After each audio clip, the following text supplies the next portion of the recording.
Bonjour à tous, c'est l'interview numérique cette semaine avec Carole Gay qui travaille à l'Association des fournisseurs d'accès en France. Bonjour. Bonjour. Je cite Bernard Cazeneuve, le ministre de l'Intérieur, qui dit que 90% de ceux qui basculent dans des activités terroristes, en tout cas au sein de l'Union européenne, le font après avoir consulté le web.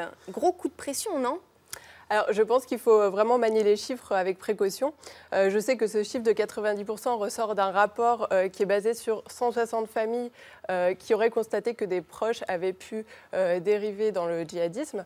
Donc, est-ce que c'est un chiffre représentatif? Je ne suis pas sûre.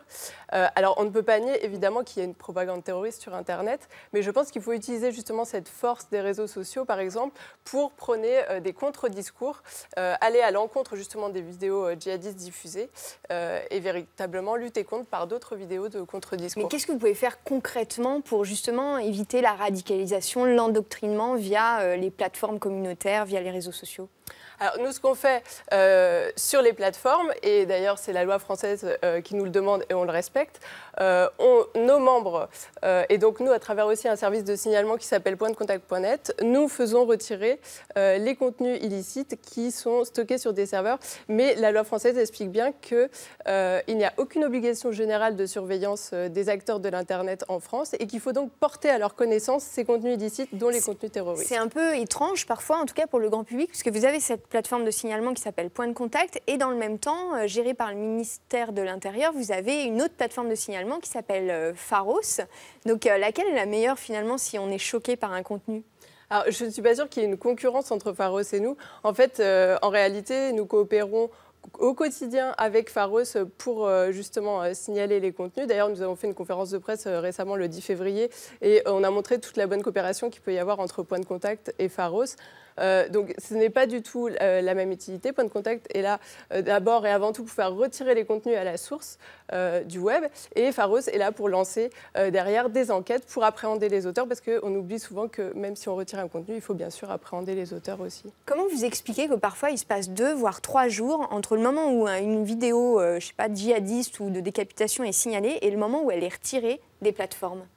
Alors c'est très délicat pour un hébergeur de qualifier juridiquement un contenu, surtout que la loi française n'est pas forcément. C'est-à-dire être sûr que c'est une vidéo qui fait l'apologie du terrorisme. Exactement, exactement. Quand c'est une glorification de l'acte, qu'il n'y a pas de doute, comme les vidéos djihadistes de décapitation qui ont pu passer sur Internet, elles sont retirées évidemment immédiatement. Immédiatement, c'est-à-dire en combien de temps ? Normalement dans les 24 heures, dans les quelques heures suivant la diffusion. On a bien vu que ce n'était pas du tout le cas là, après les attentats de janvier. Parfois, il se passait 2-3 jours. Alors justement, pour les attentats de janvier, ça dépend de quelle vidéo on parle. Par exemple, on a beaucoup parlé de cette vidéo du policier sur le boulevard Richard Lenoir qui était abattu de sang-froid par les frères Kouachi.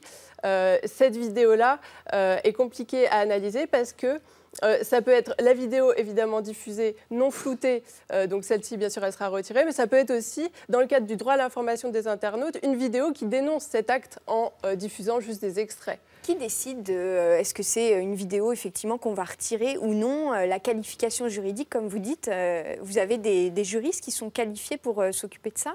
Alors c'est toute la difficulté de ce que nous donne comme rôle la loi française, en fait. C'est que l'hébergeur devient quelque part un juge, alors que le Conseil constitutionnel l'a dit lui-même. Les hébergeurs ne sont pas forcément des juristes. Donc c'est vrai que les équipes, aussi bien de YouTube qu'à l'AFA, ce sont des équipes de juristes qui traitent les contenus.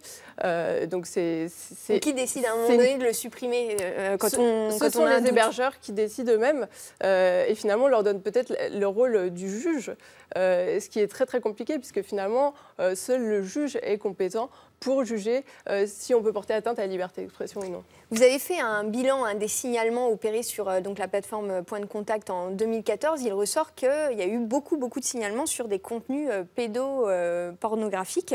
Comment vous l'expliquez? Et puis je crois que ça a changé d'ailleurs depuis le mois de janvier. Vous avez davantage maintenant de signalements sur de l'apologie du terrorisme. Alors, sur les contenus pédopornographiques, ça vient à la fois de notre collaboration avec un réseau international de services de signalement comme nous. donc un peu partout dans le monde, qui luttent contre la pornographie enfantine. Donc ça veut dire que vous y arrivez à coopérer internationalement pour les contenus pédopornographiques, mais vous n'y arrivez pas pour l'aspect apologie du terrorisme. Alors parce que la pédopornographie, toute proportion gardée, est plus facile à qualifier que les apologies du terrorisme. Toujours pareil, on revient à cette qualification juridique délicate ou non. Et pour revenir sur le nombre de contenus pédopornographiques qui ont été signalés, c'est à la fois par nos homologues donc, du réseau international INOP que par les internautes.